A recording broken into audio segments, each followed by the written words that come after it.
Innal hamdalillah nahmaduhu wa nasta'inuhu wa nastaghfiruh wa na'udzu billahi min syururi anfusina wa sayyiati a'malina. May yahdihillahu fala mudhillalah wa may yudlil fala hadiyalah. Asyhadu an la ilaha illallah wahdahu la syarikalah wa asyhadu anna Muhammadan abduhu wa rasuluh. Allahumma salli wa sallim wa barik ala Muhammad wa ala alihi wa sahbihi wa man tabi'ahum bi ihsanin ila yaumiddin. Ya ayyuhalladzina amanu taqullaha haqqa tuqatih wa la tamutunna illa wa antum muslimun. Kaum muslimin, saudara-saudaraku jamaah salat Jumat yang dirahmati Allah Subhanahu wa taala. Seperti biasa kita awali rangkaian khutbah ini dengan memuji dan bersyukur kepada Allah Subhanahu wa taala. Allah yang telah melengkapi seluruh fasilitas dan kebutuhan hidup kita. Baik nikmat itu yang kita minta, apatah lagi nikmat yang tidak pernah kita minta. Kalau kita buat statistik terhadap nikmat Allah, ternyata Allah jauh lebih banyak berikan kepada kita terhadap nikmat yang belum pernah kita minta. Karena itu kita patut bersyukur kepada Allah Subhanahu wa taala. Baik syukur secara i'tiqadi, meyakini bahwa semua itu berasal dari Allah, maupun secara lisan dengan mengucapkan alhamdulillah, dan maupun secara al-jawarih atau secara perbuatan dengan memanfaatkan nikmat tersebut sesuai dengan apa yang diinginkan oleh sang pemberi nikmat. Salawat dan salam kita sampaikan pula kepada baginda Rasulullah SAW, Nabi yang mencintai kita, memikirkan masa depan kita, bukan hanya kehidupan di dunia tetapi juga kehidupan di akhirat. Azizun alaihi ma anittum, berat bagi Rasulullah itu penderitaan kita. Karena itu beliau telah balaghur risalah, beliau telah sampaikan semua risalah yang Allah wajibkan kepadanya, supaya kita terselamatkan baik di dunia pun di akhirat. Kecintaan beliau memuncak ketika nanti suatu saat ketika kita dikumpulkan oleh Allah Subhanahu wa taala di padang mahsyar, yang pada waktu itu tidak ada skedul, tidak ada jadwal, tidak ada arah waktu dan petunjuk tempat. Maka pada waktu itu semua orang berharap untuk disegerakan perjalanan di hari kiamat. Maka semua masyarakat pada waktu itu, keturunan Nabi Adam semuanya mengadu. Dan dalam riwayat yang sudah kita masyhur ketahui bersama, akhirnya pengaduan itu baru bisa dilaksanakan atau diakomodir oleh baginda Rasulullah SAW. Oleh karena itu, sebagaimana yang pernah disampaikan oleh Abu Hurairah, pernah dilaporkan oleh Abu Hurairah, Rasul sendiri menyatakan, ana awwalu syafi' wa ana awwalu musyaffa'. Saya ini adalah orang yang pertama bisa memberi syafaat di akhirat, dan juga orang yang pertama ditolong oleh Allah Subhanahu wa taala. Besok di akhirat Rasulullah sujud dengan sepanjang-panjang sujud, dan tidak ada riwayat berapa lama Rasulullah sujud. Maka akhirnya Allah panggil Nabi Muhammad, wahai hambaku, angkatlah kepalamu dan mintalah apa yang kau inginkan. Maka pada waktu itu Rasulullah meminta untuk segera umatnya, kita ini ditolong oleh Allah Subhanahu wa taala. Oleh karena itu kewajiban kita untuk senantiasa mempelajari sunnah-sunnah beliau, mempelajari cara hidup beliau, sehingga walaupun kita secara waktu sangat jauh hidup dengan beliau, beliau sudah lama meninggalkan kita, tetapi kalau jalan yang kita tempuh hari ini adalah jalan yang juga ditempuh oleh beliau, insyaallah Allah akan kumpulkan kita bersama beliau di Jannatul Naim. Kemudian sebagaimana wasiat-wasiat setiap Jumat, mari kita evaluasi kembali ketaatan kita kepada Allah Subhanahu wa taala. Sejauh mana awamirillah, perintah Allah kita laksanakan, dan sejauh mana larangan-larangan Allah kita jauhkan.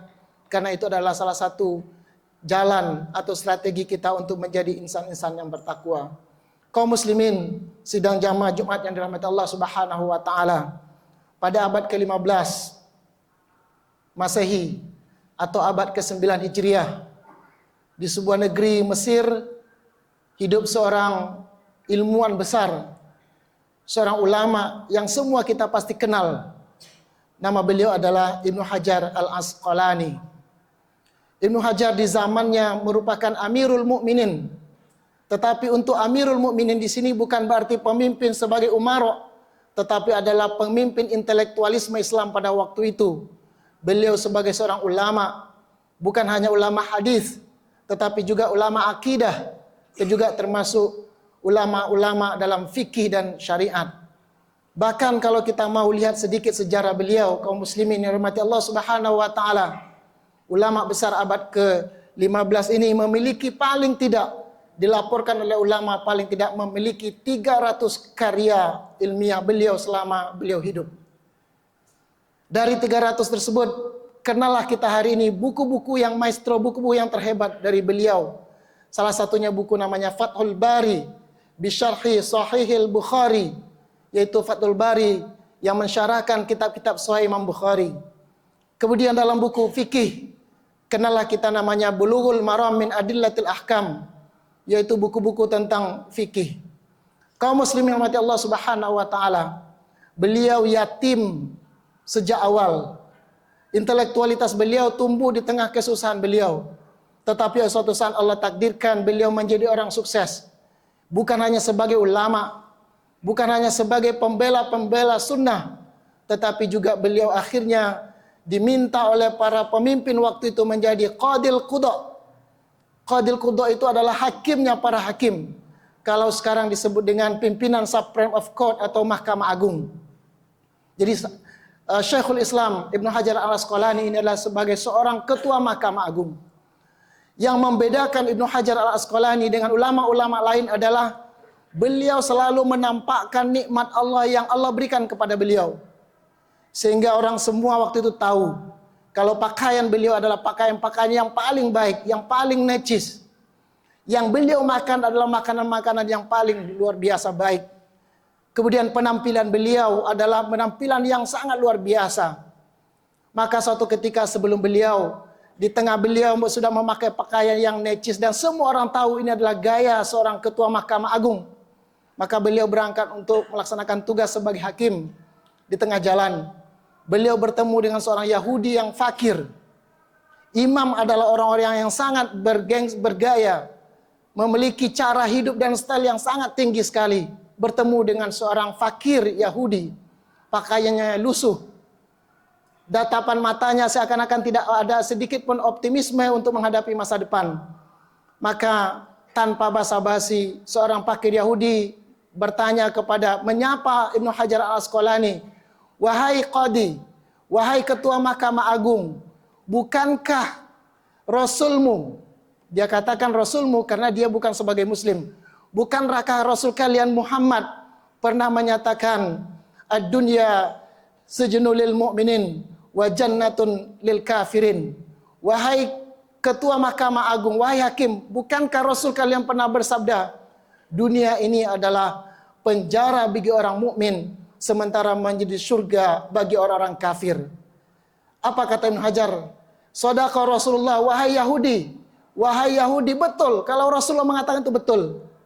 Lalu dijawab oleh Yahudi yang fakir ini, tapi coba lihat keadaan kita wahai Ibnu Hajar al-Imam.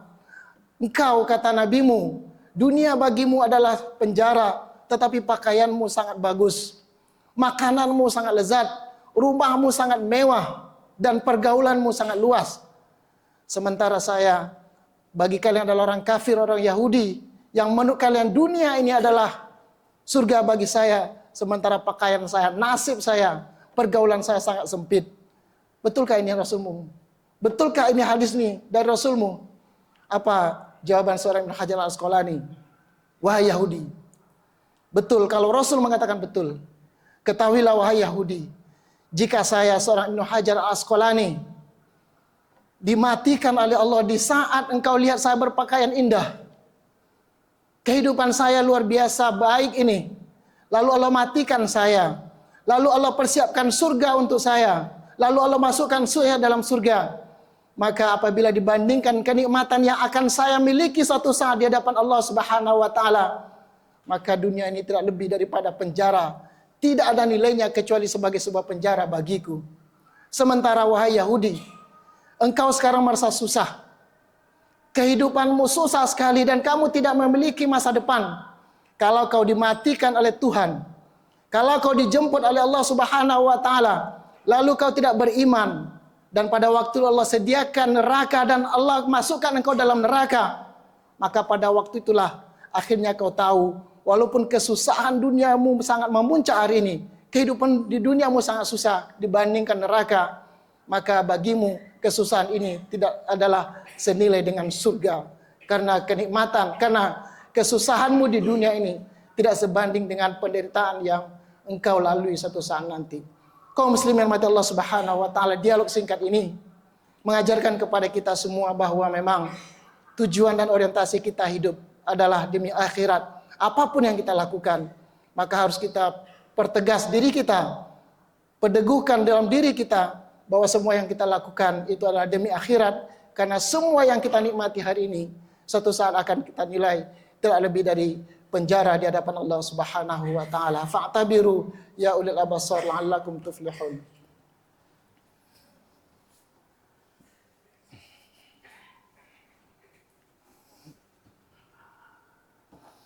Alhamdulillahi ala ihsani wa syukur ala taufiqi wa amtinani. Asyhadu an la ilaha illallah wahdahu la syarika lahu wa asyhadu anna Muhammadan abduhu wa rasuluh. Allahumma salli wa sallim wa barik ala Muhammad wa ala alihi wa sahbihi wa man tabi'ahum bi ihsanin ila yaumiddin.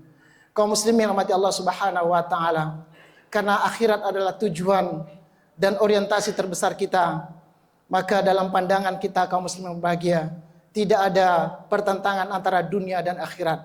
Umat Islam tidak boleh membenci dunia, dan sudah selesai masanya untuk mempertahankan dunia dan akhirat. Kenapa kaum muslimin berbahagia?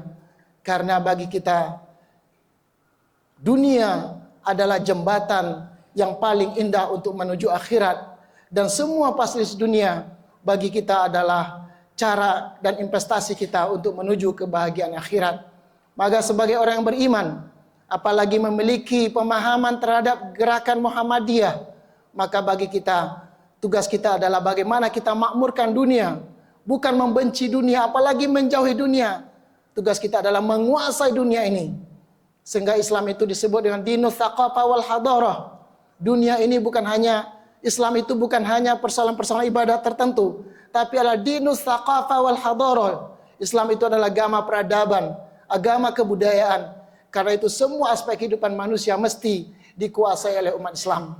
Oleh karena itu apabila masih ada orang yang mempertentangkan dunia dan akhirat, itu sudah ketinggalan. Kenapa?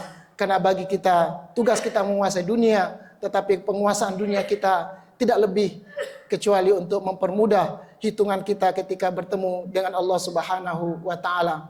Oleh karena itu semoga kita menjadikan semua apa yang kita lakukan pada hari ini, menjadikan semua profesi yang kita lakukan dan aktivitas yang kita lakukan tidak lebih daripada keinginan kita untuk mendapatkan ridho dan ampunan dari Allah Subhanahu wa taala. Akhirnya kita berada di akhir bulan Sya'ban, pertengahan bulan Sya'ban, dan semua kita berharap semoga Allah sampaikan bulan Ramadan dengan komitmen. Semoga ibadah yang kita lakukan tahun ini jauh lebih baik daripada tahun-tahun sebelumnya, dan ibadah yang kita lakukan tidak hanya sebagai ibadah fardiyah individual, tetapi insyaallah mulai kita gerakkan ibadah-ibadah yang mengubah kondisi dan mutu umat Islam menjadi umat-umat yang terbaik sesuai dengan misi diutusnya Rasulullah sallallahu alaihi wasallam. Kemudian akhirnya marilah kita memperbanyak ibadah, apalagi hari Jumat, terutama dengan membaca salawat, mengirimkan salawat dan salam kepada baginda Rasulullah sallallahu alaihi wasallam. Karena Allah telah ingatkan kita bersama, innallaha wa malaikatahu yusholluna 'alan nabi ya ayyuhalladzina amanu sallu alaihi wa sallimu taslima. Allahumma salli ala Muhammad wa ala ali Muhammad kama sallaita ala Ibrahim wa ala ali Ibrahim wa barik ala Muhammad wa ala ali Muhammad kama barakta ala Ibrahim wa ala ali Ibrahim innaka Hamidum Majid. Allahumma ighfir lil muslimina wal muslimat wal mu'minina wal mu'minat al ahya'i minhum wal amwat innaka sami'un qaribun mujibud da'wat ya qadiyal hajat. Allahumma a'inna ala dzikrika wa syukrika wa husni ibadatik. Rabbana atina fid dunya hasanah wa fil akhirati hasanah wa qina adzabannar. Walhamdulillahi rabbil alamin. Aqimus